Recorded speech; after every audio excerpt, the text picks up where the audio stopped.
자, 그러면 2회 모의고사 바로 들어가도록 하죠. 자, 문제는 제동거리를 구하라고 하는 문제입니다. 우리 제동거리 이때까지 배웠던 것 중에서 구하라고 하면 일단 정지거리, 그죠?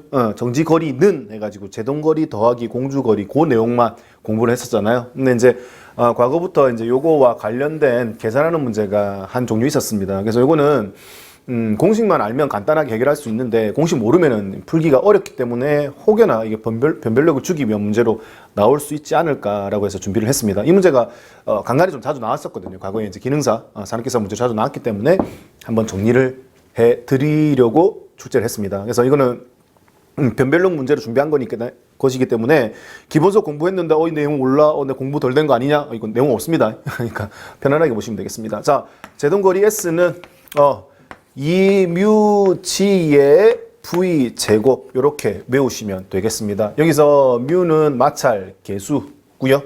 g는 이제 중력 가속도입니다. 그리고 이제 v는 차량의 속도의 제곱이다.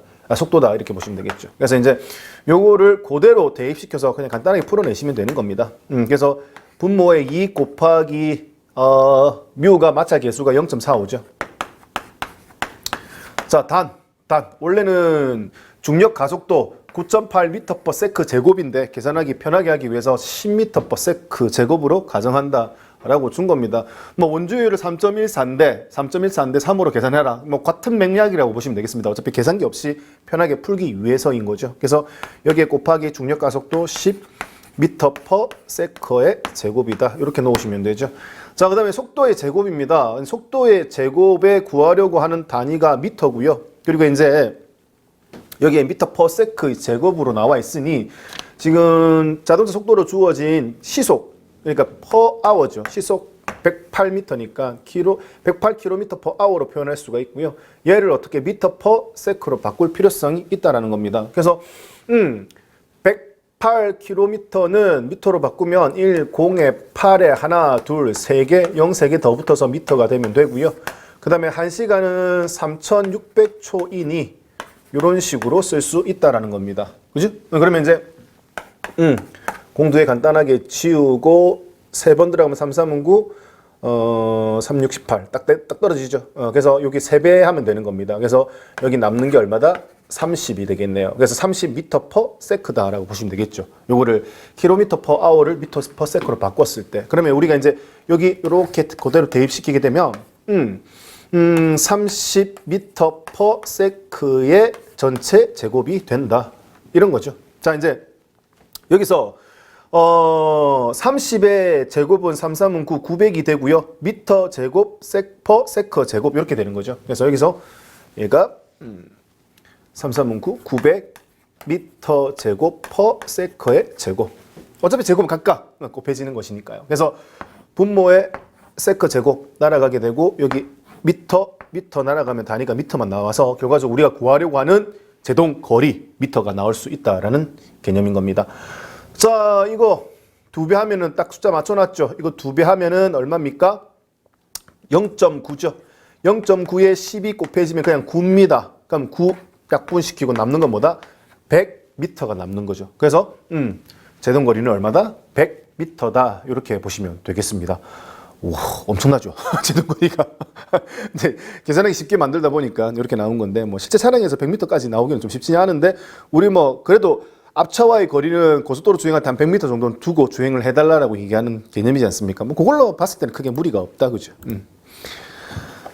자, 디젤 기관에서 연료 분사 시기를 빠르게 하면 어떻게 되냐는 거예요. 분사 시기를 빠르게 했을 때는 당연히 압축 압력이 제대로 갖추어지지 못한 상태에서 연료가 분사가 되는 거고, 디젤 기관에서 연료가 이렇게 낮은 상태, 압력이 낮은 상태에서 연료가 분사가 되면 착화가 지연될 수밖에 없다라는 겁니다. 착화가 지연돼서 갑자기 터지게 되면 어떻게 노킹이 많이 일어날 수밖에 없고요. 그리고 이제 출력도 제대로 낼 수가 없다라는 겁니다. 출력 제대로 낼 수 없고 노킹 많이 일어나니까 가스 페달 더 많이 밟을 것이고, 운전하는 분 입장에서는 그렇게 되면 이제 연료 소비율이 높아진다. 이런 개념들인 거죠. 그래서 배기가스 색이 흑색으로 변한다. 흑색은 뭐다? 노킹이 일어날 때 배출가스 색깔이지 않습니까? 그럼 이것도 맞아요. 그죠? 노크 현상이 발생되기 쉽죠. 자, 그 다음에 이제 조속 회전에서 어떻게 된다? 불안전 일어나고 노킹이 조속에서 일어나기는 더 심하게 흔들릴 수밖에 없거든요. 그게 더 원활하지 못할 수밖에 없다. 연료 소비율이 낮아지는 게 아니다. 뭐다? 높아져서 기름을 많이 소모하게 된다. 소비하게 된다. 이런 개념인 거죠.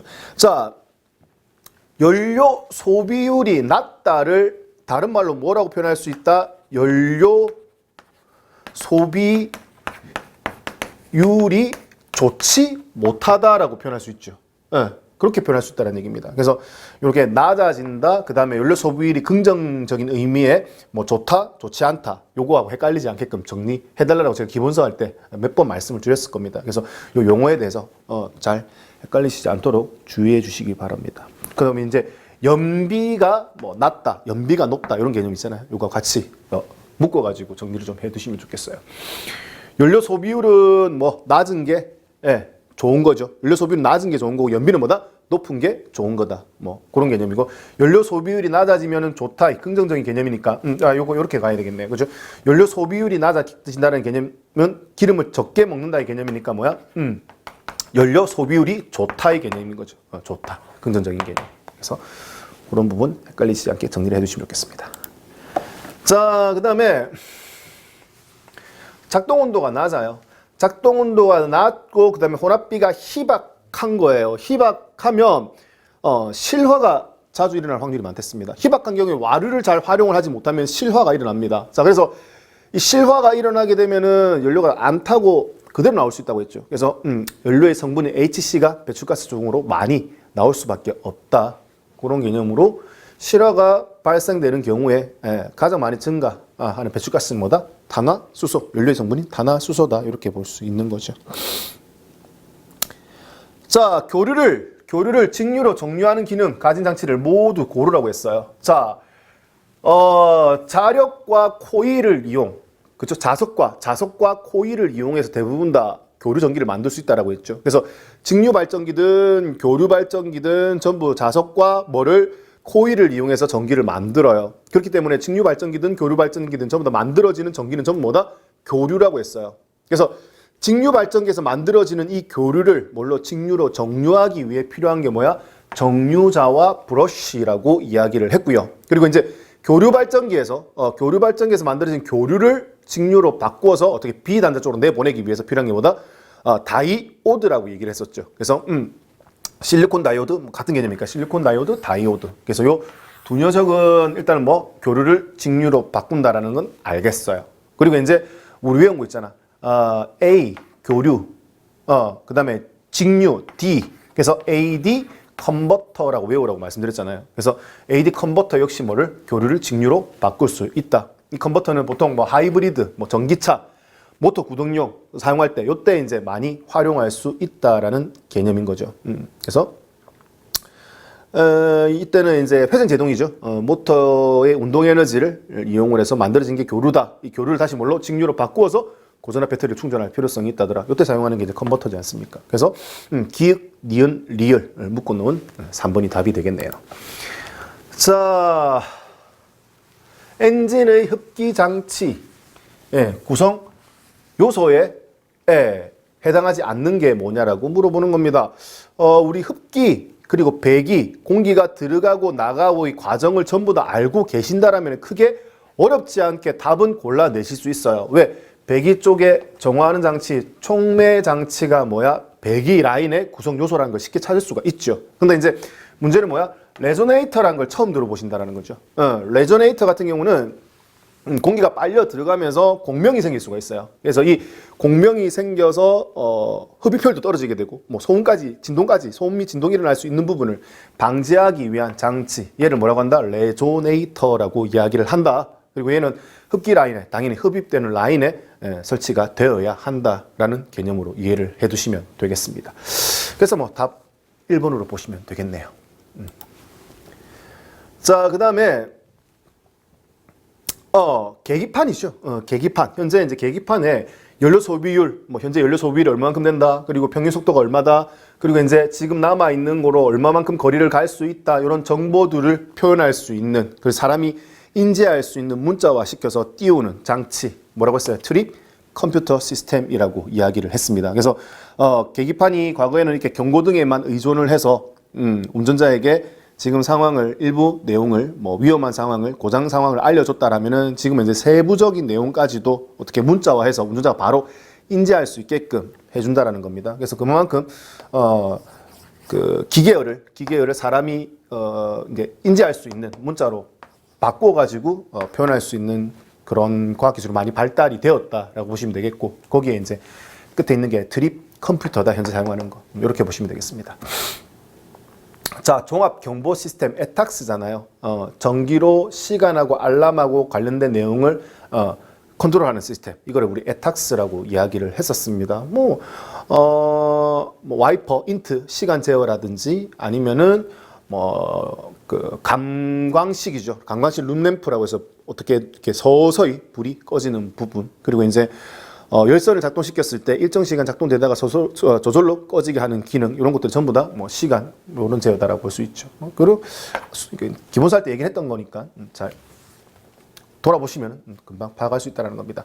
자, 그 다음에 이제 이것도 마찬가지예요. 과거에는 엔진 ECU, 변속기 TCU 이렇게 따로따로 쓰다가 이제 이것도 이제 같이 묶어서 통합 제어로 사용을 한다라는 개념인 겁니다. 그래서 될 수 있으면 CU가 여러 개 있어가지고 좋은 건 없어요. 이거를 뭐 같은 센서의 정보를 뭐 따로 CU 이쪽 뭐 엔진 CU, 변속기 TCU 이렇게 보낼 필요가 없다라는 개념인 거죠. 그래서 CU도 통합하게 되고 하나의 시스템에서 컨트롤 유닛에서 제어하게 되면 훨씬 더 간략하게 그리고 정밀하게 제어할 수 있다라는 부분이 이제 엔진 변속기 통합 제어 시스템이다, 이렇게 보시면 되겠습니다.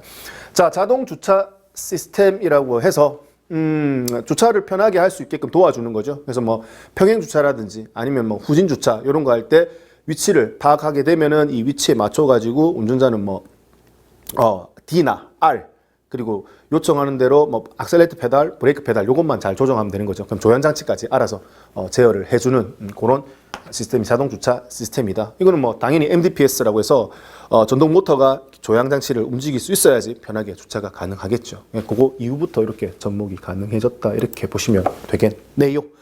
자, 그래서 여기서 요구하는 답은 트릭 컴퓨터라고 고르실 수 있겠습니다.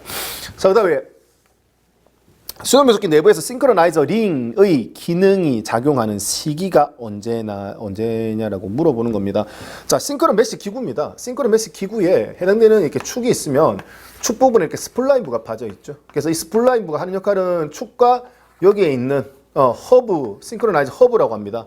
허브가 이 스플라인부에 의해서 같이 회전할 수 있게끔 만드는 겁니다. 그래서 축과 허브가 같이 회전하고 있는 상태이고, 그리고 이제 여기 양쪽에 뭐가 있다? 싱크로나이저 링. 보통 노란색으로 되어 있죠. 양쪽에 이렇게 싱크로나이저 링이 이렇게 양쪽으로 붙어 있습니다. 이렇게 양쪽으로 붙어 있고요. 그 위에 이제 싱크로나이저 슬리브라고 하는 녀석이 이렇게 위에 이렇게 이 부분을 다 싸고 있는 거죠.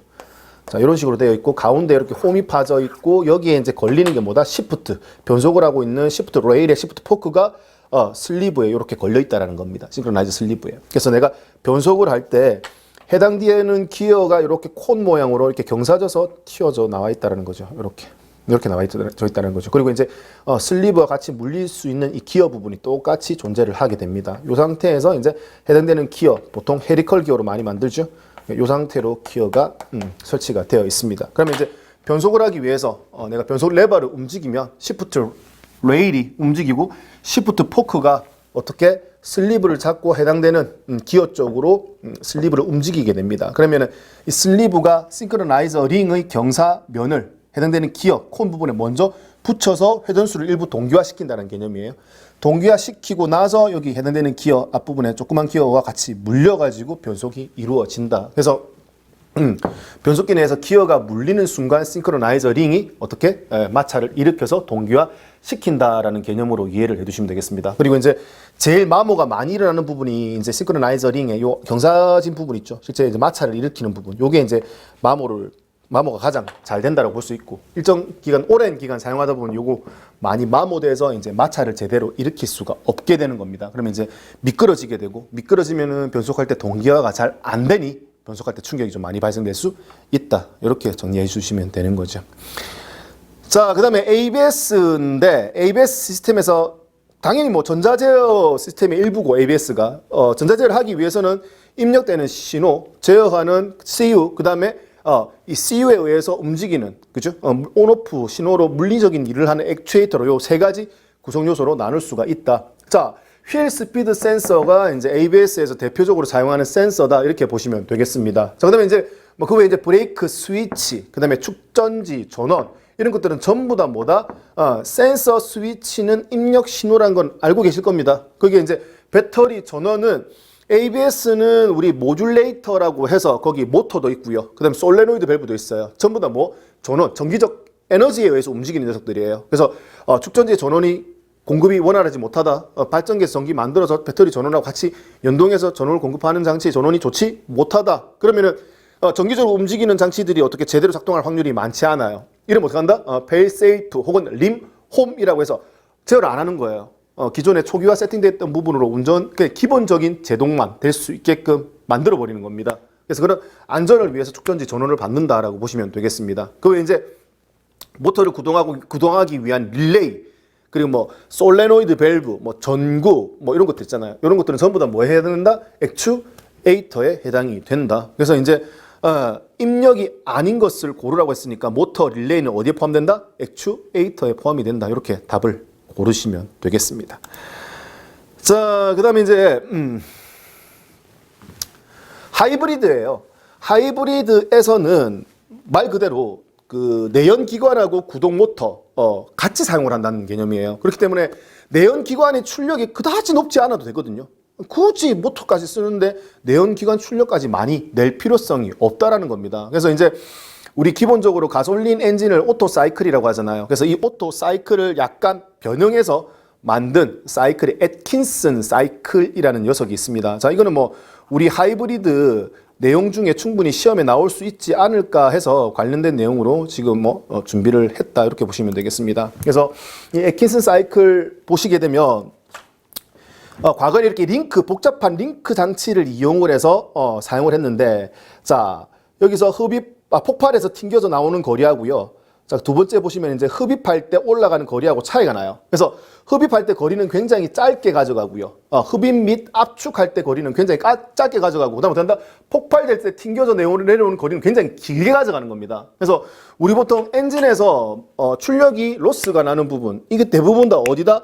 압축할 때 압축 압력에 대한 저항이 있기 때문에 이게 효율이 많이 떨어지게 되거든요. 그래서 이제 흡입하고 압축할 때는 어떻게 압축 압력이 그렇게 높지 않게끔 설정을 하고, 그럼 폭발은 제대로 동력을 쓰기 위해서 폭발했을 때는 제대로 행정을 가져가게끔 만드는 겁니다. 그래서 이런 사이클을 애킨슨 사이클이라고 얘기를 하는데, 이런 복잡한 구조 때문에 사용하기가 쉽지가 않았다라는 겁니다. 실제 접목시키기가. 그래서 이런 부분을 조금 쉽게 접목시키기 위해서 어떤 개념을 활용을 하느냐. 자, 지금 보시는 것처럼 연비 향상을 위해서 어떻게 한다? 압축 행정 시 흡기 밸브 닫히는 시기를 어떻게 뒤로 늦추는 거예요. 그럼 흡기 밸브가 늦게 닫히니까 당연히 어떻게 흡기 밸브가 닫힌 순간부터 압축이 되니까 압축은 짧게 하고 폭발은 또 길게 가져갈 수 있다는 개념인 거죠. 그래서 아래쪽에 복잡한 링크를 가지지 않으면서 뭐가 구현이 가능하다? 애킨슨 사이클 구현이 가능하다라는 겁니다. 그래서 지금 국내죠. 국내에 이제 저희 뭐 현대기아에서 하이브리드 자동차의 일부 애킨슨 사이클 엔진을 사용을 하기도 합니다. 그래서 이런 부분이 오토 사이클을 변형을 해서 효율을 더 높인, 어떻게 보면 효율을 높였다기보다는 그냥 하이브리드에 더 적합하게 만들었다 이렇게 보시면 되겠습니다. 그 엔진을 애킨슨 사이클이라고 이야기를 하는 겁니다. 변별력 문제를 준비를 했습니다. 기본서에 없는 내용이죠. 두 문제나 있었다, 그죠? 그 두 문제 말고는 뭐 나머지는 풀 수 있는 거니까. 자, 10번입니다. 플라이 휠에 조립이 되어가지고 플라이 휠과 같이 회전하는 부품으로 맞는 게 뭐냐라고 물어보는 거예요. 자, 그러면 플라이 휠이에요. 이렇게 플라이 휠이 있어. 플라이 휠에 링기어가 있고요. 링기어에 있고 그다음에 어떻게 한다? 볼트로 이렇게 조립되어 있는 부분이 있죠. 이렇게 볼트로 조립되어서 이렇게 올라가는 부분. 이 볼트로 조립되어서 플라이 휠과 무조건 같이 회전하는 게 이게 뭐다? 클러치 커버인 거죠. 클러치 커버와 그다음에 릴리스 레버, 뭐 다이프램 스프링도 좋아요. 릴리스 레버, 그다음에 압력판, 뭐 스프링 이런 녀석들은 전부 다 뭐다? 플라이 휠과 회전수가 무조건 같다라는 거죠. 동력이 전달될 때나 차단될 때나 상관없이 이런 녀석들은 뭐다? 무조건 같이 회전하게 된다. 뭐 그런 개념으로 정리를 해서 이해를 해두시면 되겠습니다. 자, 그러면은 2회까지 마무리가 되었고요. 자, 그러면 3회 부분 보도록 하겠습니다. 자, 점수 잘 나오고 계십니까? 자, 일단은 제가 아까 여러 번 말씀드렸지만 모의고사 이렇게 앞에 2회 모의고사에서는 우리가 배우지 않은 두 문제 말고는 나머지 문제는 다 맞추신다라고 보고 학습이 잘 됐었으면 그래서 8개 이상 맞추신다라고 봐야 됩니다. 근데 뭐 2회 모의고사도 마찬가지겠지만 5개 밑으로 맞췄다 그러면은 딴 거 하려 하지 말고 뭐만 일단 기본서 내용만 확실하게 더 완벽할 수 있도록 내용을 좀 보완을 하시는 게 급선무다. 이렇게 보시면 되겠습니다. 자, 3회입니다. 자, 이거 뭐예요? 최소 회전 반경, 반지름 구하는 거잖아요. 회전 반지름 구하는 거 R은 이거 뭔데? 에크먼 장토 원리인 거죠. 사인 뭐에? 알파의 축거 플러스 스몰 r이라고 기억하시면 된다고 했습니다. 자, 계산기 없이 구해야 되잖아요. 사인 알파, 알파는 대부분 다 뭘 준다? 30도를 줄 수밖에 없다. 맞죠? 바깥쪽밖에 줘야 한가? 그래서 여기가 30도가 되면 사인 30도는 뭐야? 얘가 2분의 1, 분모의 2분의 1이 되니까 결과적으로 법문수 해결하면 축거의 2배가 된다더라. 그렇게 해서 축거의 2배라고 외우라고 말씀드렸잖아요. 그래서 여기 나와 있는 축거가 2.2m고 얘의 2배는 얼마다? 4.4m입니다. 거기에다가 뭐 스몰 r 더하시면 되잖아요. 스몰 r이 뭔데? 타이어 중심에서 킹핀 중심까지 거리. 그게 스몰 r이고 당연히 센티미터로 주어지겠죠. 거리가 얼마 안 되니까. 그래서 얘를 뭘로? 미터로 바꾸면 0.3m가 되고 요거 2개 더했을 때 얼마? 4.7m다. 계산 문제지만 바로 해결할 수 있는 간단한 문제다. 이렇게 보시면 되겠네요. 자, 연료탱크 내장용 연료펌프의 구성 부품에 해당하지 않는 게 뭐냐라고 물어보는 겁니다. 자, 탱크 안에 연료펌프가 대부분 다 들어가 있잖아요. 저압펌프 대부분 다 들어가 있고 그래서 이렇게 전동식으로 돌아가기 때문에 일단은 DC 모터 중에서도 브러쉬 내구성을 좋게 하기 위해서 뭐 브러쉬 리스, 뭐 DC 모터 이런 것도 많이 사용할 수가 있습니다. 그래서 이런 DC 모터에 의해서 구동이 되고요. 그리고 이제 과도하게 압력이 높아지면 어떻게 탱크로 다시 리턴 시킬 필요성이 있다는 겁니다. 펌프에서 압을 적어서 보낼 때. 그래서 그 압력을 조절하기 위해서 릴리프 밸브라는 녀석이 존재하고 그리고 이제 라인 압이 걸려 있어. 압이 걸려 있는 상태에서 시동을 껐어. 그러면 어떻게 펌프도 멈춰. 올라갔던 오일들이 다시 연료가 다시 내려오면 안 된다. 그래서 그걸 막기 위해서 뭐가 역류 방지하기 위해서 체크 밸브. 그래서 이 녀석들이 뭐야? 해당되는 내장형 연료 펌프의 구성 요소다. 이렇게 보시면 되겠습니다. 자, 촉구 밸브는 현재 거의 없죠. 현재는 사용하고 있지 않은데 과거에 이제 시동성, 겨울철에 시동성을 좋게 하기 위해서 시동 잘 걸리려고 당기는 밸브가 있었어요. 이게 밸브를 당기게 되면 흡입되는 공기량을 좀 줄여가지고 기존에 있던 연료를 조금 더 농후하게 쓸 수 있게끔 만들어주는 겁니다. 우리 냉간시 시동할 때가 가장 농후한 공연비가 필요하거든요. 그래서 이때는 이제 농후한 공연비, 냉간시 농후한 공연비를 구현하기 위해서 일부 사용했던 밸브를 이제 과거에 초크 밸브라고 이야기를 했었습니다. 그래서 얘가 해당 내용이 아닌 거죠. 그래서 답을 4번으로 고르시면 되겠습니다. 자, 측압입니다. 측압. 측면에 받는 압력. 피스톤이 빵 터져가지고 내려올 때 핀을 기준으로 슬랩이라서 까딱까딱거리잖아요. 이 까딱까딱거려가지고 이 슬랩 해당되는 이 스커트 부분이 이렇게 길게 내려온 부분이 측압을 많이 받죠. 이 측압을 많이 받는 부분은 손대면 안 돼요. 강성에 문제 생길 수 있으니. 그래서 이 측압을 좀 비교적 많이 받지 않는, 즉 핀이 꽂힌 그 면을 우리 일반적으로 보스부라고 표현을 하죠. 그래서 이 부분에서 어떻게 된다? 일부 면을 좀 깎아가지고 경량화를 목적으로 만든 피스톤이 뭐냐라고 물어보는 거죠. 그래서 요거를 뭐라고 한다? 우리 슬리퍼 발 끼우는 모양으로 기억하시랬잖아요. 그래서 한쪽에 내려왔고 이렇게 너무 내려왔다.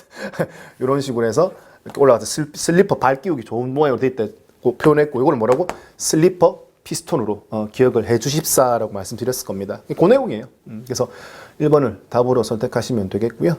그 다음에 이제 뭐 보상형 장치 없이 그냥 통으로 강성이 강한 재질로 통으로 만든 것을 솔리드 피스톤. 그 다음에 뭐 I 홈, U 홈, T 홈 이렇게 홈을 파가지고 이 홈에 의해서 상부의 열이 스커트부로 내려가는 것도 막을 수 있고 그 다음에 열 팽창되는 부분도 어떻게 보완해 줄 수 있는 것이 뭐다? 스플릿 피스톤. 그 다음에 이제 옵셋의 개념이 뭔데? 약간 중심에서 벗어난 것을 옵셋이라고 표현하는 거죠. 그래서 크랭크 축 중심과 핀의 중심을 약간 옵셋, 편심을 시켜서 슬랩이 자주 발생되지 않게끔 해놓은 특수 피스톤을 뭐라고 한다? 옵셋 피스톤이라고 이야기를 한다. 그 얘기인 거예요. 자, 가솔린 엔진에서 노킹을 줄이고 싶어요. 다음 설명 중 잘못된 것을 고르라고 합니다. 자, 가솔린 엔진에서는 어떻게 조기 점화, 내가 원하지 않는 시점, 그러니까 내가 원하는 시점보다 더 빨리 스스로 불이 붙었을 때, 불이 붙기 좋은 부분들이 어디? 그 혼합가스가 있으면 혼합가스 말단부, 입자가 작은 부분, 거기서 이제 열이 모였을 때 어떻게 된다? 먼저 불이 붙는 거죠. 그래서 먼저 스스로 불이 붙는 것을 우리 착화라고 하죠. 착화. 그래서 가솔린 엔진에서 어떻게 된다? 착화가 최대한 어떻게 지연이 되면 좋죠. 디젤 엔진과 완전 반대되는 개념입니다. 디젤 엔진은 어떻게 착화가 잘 돼야 되지만 가솔린 엔진에서 착화가 잘 되면 조기 점화가 발생이 되어서 노킹이 더 많이 일어난다는 개념인 거예요. 그래서 착화 지연을 짧게 해서 어떻게 빨리 스스로 불이 붙으면 노킹 더 많이 일어나는 거죠. 그래서 답을 일단 4번으로 가져가시면 되고, 나머지 압축 압력을 낮춘다, 냉각수 온도를 낮춘다, 이런 것들은 전부 다 엔진 자체 온도를 떨어뜨려서 먼저 불이 붙지 않게끔 만드는 조건들이니까 맞는 내용입니다. 거기에다가 화염 전파 거리를 짧게 한다. 내가 필요한 순간에 딱 점화 플러그 중심에서 불을 딱 붙여가 한 방에 확 태워내서 폭발의 상사점, 폭발 행적의 상사점 10도, 13도 그 사이에서 어떻게 내가 딱 집중적으로 그 평균 유압력이 만들어지게끔 높은 압력이 나올 수 있게끔 해주는 게 제일 좋다라는 거죠. 그래서 화염 전파 거리를 짧게 해서 내가 원하는 타이밍에 확 한 방에 태워내는 것이 좋다. 그래서 이 부분도 맞다라는 거죠. 그래서 답을 4번으로 선택하시면 되겠네요. 자, 차량 흉이에요. 차량 뒷부분, 여기 앞부분 있고 뒷부분 있으면 뒷부분이 이렇게 흔들리는 거예요. 자, 뒷부분이 흔들린다. 뒷부분이 흔들린다. 우리 피스테일이라고 표현하죠. 피스테일인데 이게 스프링 위 질량 진동에서 무슨 축 방향으로? Z축 방향으로 회전하는 운동이 되는 거죠. 그래서 Z축 방향으로 회전하는 운동, 이걸 뭐라고 한다? 요잉이라고 하잖아요. 요잉. 그래서 이 요잉을 측정하는 센서, 요 레이트 센서, 이게 VDC 시스템 할 때 얘기했던 부분인 거죠. 자, 6번입니다. 자, 점화 코일에 관련된 이야기인 거예요. 자, 1차 코일 저항보다 2차 코일의 저항이 크다. 자, 일단은 저항 얘기하기 전에 굵기부터 얘기를 해야 되죠. 1차 코일이 굵기보다 2차 코일이 굵기가 가늘어요. 즉 1차가 굵죠. 1차가 굵어요. 그리고 2차가 가늘어요. 가늘고 어떻게 된다? 60회에서 100배 정도 많이 감겼죠. 그렇기 때문에 2차 코일이 가늘면서 저항이 커지게 되고 1차 코일은 굵으면서 어떻게 된다? 저항이 작아지게 되는 겁니다. 그렇기 때문에 1번과 2번 맞는 내용인 거고요. 자, 1차 코일의 유도 전압보다 2차 코일의 유도 전압이 낮다. 1차 코일에서 유도되는 게 거의 가정용 전기랑 비슷하다고 했잖아요. 그래서 한 250V 정도 된다라고 얘기를 했습니다. 대신에 여기서 유기되는 전압은 교류가 아니라 직류라는 거 좀 알아주시면 좋겠고, 2차 코일에서는 거의 100배죠. 거의 한 25,000V 정도 유기될 수가 있다라고 얘기했습니다. 그렇기 때문에 얘가 답인 거죠. 쉽게 답을 고르실 수 있어요. 1차 코일의 권수, 가문수보다 2차 코일의 가문수가 훨씬 더 많다. 맞죠? 그렇기 때문에 답을 뭘로? 3번으로 찾으시면 되겠습니다. 자, 그 다음에 요거는 이제 마찬가지 변별력을 주기 위한 문제로 준비를 했습니다. 어차피 우리 시험 치러 가게 되면 두 문제, 세 문제 정도는, 많게는 세 문제 정도는 변별력 문제가 나오기 때문에 요거는 이제 한번 봐두면은 이제 쉽게 선지 답을 고르실 수 있으니 그런 마음에서 제가 준비를 했습니다. 자, ECU 내부의 마이크로 컴퓨터 구성 요소로서 산술 연산 또는 논리 연산을 수행하기 위해 데이터를 일시 저장하는 거, 기억하고 저장하는 거, 이걸 뭐라고 한다? 레지스터라고 이야기를 합니다. 그래서 이거는 이제 ECU, 전자제어와 관련돼서 어떻게 보면 전기 전자 엄청 깊은 내용 중에 하나지만 얼마든지 내용은 출제가 될 수가 있지 않겠습니까? 과거에 출제했던 내용을 비추어 봤을 때. 그래서 이 부분을 정보를 일시 저장하는 거는 레지스터. 맞죠? 그리고 유체를 일시 저장하면서 완충 역할을 해주는 건 어큐뮬레이터 혹은 추갑기라고 얘기를 했던 거. 그죠? 예. 그래서 그런 부분, 일시 저장하는 내용, 그리고 전기를 일시 모을 수 있는 걸 축전기, 콘덴서라고 얘기하는 거 있죠? 그런 부분까지도 같이 연동해서 정리해 주시면 좋지 않을까 해서 준비를 해봤습니다. 자, FET 구동 회로라고 해서요. 얘는 이제 뭐 대용량 전류를 컨트롤하는 용도로 일부 사용을 한다. 뭐 이거는 크게 중요하지 않으니까 참고로 보시면 되겠고요. 그다음에 이제 아날로그를 디지털로 바꿔주는 컨버터. 뭐 우리 외울 때 AD 컨버터라고 표현을 했던 부분인 거잖아요. 뭐 아날로그 이게 뭐 어떻게 보면 교류라고 보시면 되고요. 디지털로 계단형으로 나오는 게 우리 뭐 직류의 개념이니까. 그래서 이걸 AD 컨버터라고 보시면 되겠습니다. 자, 인터페이스는 이제 뭐 사람하고 기계가 있어. 그럼 그 중간에서 어떻게 된다? 소통을 할 수 있게끔 만들어 중간 매개체 이런 개념들이 우리 인터페이스라고 얘기를 하죠. 그래서 여기서 요구하는 답은 레지스터가 되겠습니다. 자, 그 다음에 이제 괄호 안에 들어갈 용어에 대해서 한번 보자는 거죠. 자, 공기하고 유체예요. 공기하고 유체가 한쪽 방향으로만 흐르게 해주는 것이 우리 뭐였다? 체크 밸브가 있었잖아요. 뭐 체크 밸브 우리 방금도 얘기했지만 연료 펌프 안에도 체크 밸브가 존재를 했었고 엄청나게 많은 곳에서 체크 밸브가 사용이 된다라는 겁니다. 그래서 유체나 뭐 제동장치에도 있었다, 그죠? 제동장치의 마스터 실린더 밑에 이런 것도 좀 체크 밸브지 않습니까? 그래서 유체나 공기가 한쪽 방향으로만 흐를 수 있게끔 해주는 거. 자, 그다음에 이제 전기죠.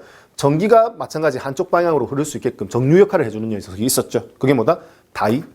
우리 실리콘 다이오드라고 얘기를 했던 거. 또 그와 또 마찬가지로 동력만 또 한쪽으로 전달해 주는 게 있었습니다. 동력을 원웨이 클러치라고 하죠. 한쪽으로 줄 수는 있고 나머지 한쪽으로 어떻게 받지 않게끔 헛돌게끔 만드는 거죠. 그런 개념을 쓰는 게 원웨이 클러치입니다. 각부 뭐 요소마다 어떻게 사용되는 거는 이렇게 다 어디에 쓰는지도 같이 좀 정리를 해두시면 좋겠죠. 해설에 다 표현을 해놨으니까 그 내용 참고하셔가지고 요 개념에 대해서 정확하게 좀 챙겨주시면 좋겠습니다. 자, 그 다음에 하이브리드 자동차에 적용하는 배터리 중 자기 방전이 없어요. 자기 방전이 거의 없고요. 에너지 밀도가 높으면서 전해질이 뭐다? 겔 타입이에요. 액체 타입이 아니고 겔 타입이며 내 진동성이 우수한 방식은 뭐냐라고 물어보는 겁니다. 그래서 이게 너무 작다, 그죠?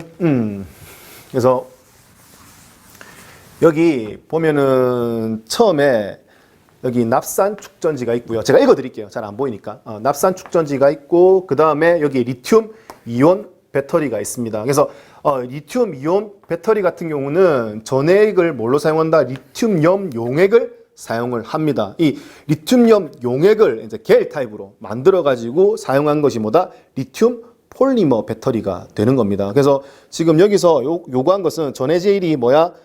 액체 타입이 아니라 겔 타입으로 바뀐 게 무슨 배터리냐? 리튬 폴리머 배터리다. 그래서 요구한 답은 뭐다? 리튬 폴리머로 가시면 되겠습니다.